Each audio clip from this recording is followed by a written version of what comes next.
আসসালামু আলাইকুম। আশা করি সবাই ভালো আছেন, সুস্থ আছেন। আজকে নতুন একটি ভিডিও নিয়ে আসলাম, যে ভিডিওটার মাধ্যমে আমরা যারা জব প্রফেশনাল আছে আমাদের সকলেরই আসলে এই 5টা শর্টকাট ট্রিক্স আমাদের প্রয়োজন। তো নিয়ে আসলাম, আর কথা না বাড়িয়ে আমরা এখনই শুরু করে দিচ্ছি।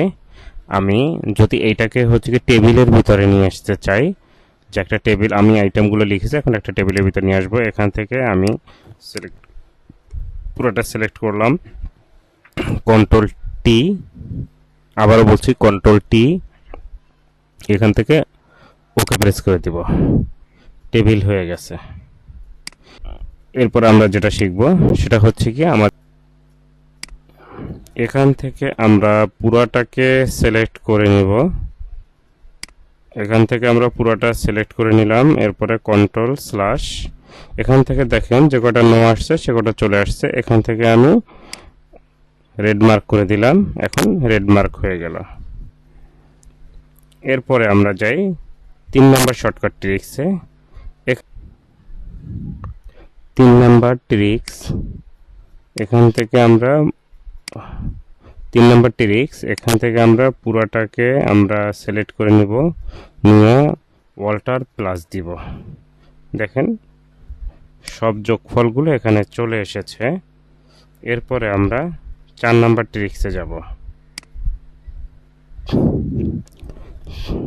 4 নাম্বার ট্রিক্স আসার পরে আমরা যেটা করব,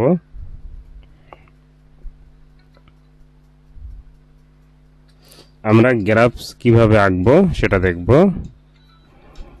অল্টার F1, এখান থেকে আমরা পুরোটা সিলেক্ট করব, এরপরে অল্টার F1, এই যে এখান থেকে গ্রাফ চলে এসেছে।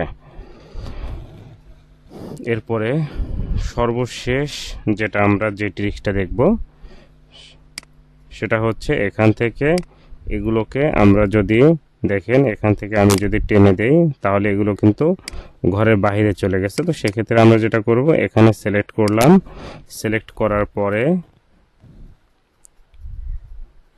অল্টার এন্টার দিলাম, দেখেন আলাদা লাইন হয়ে গেছে। আবার এখানে নিয়ে এসে অল্টার এন্টার চলে এসেছে।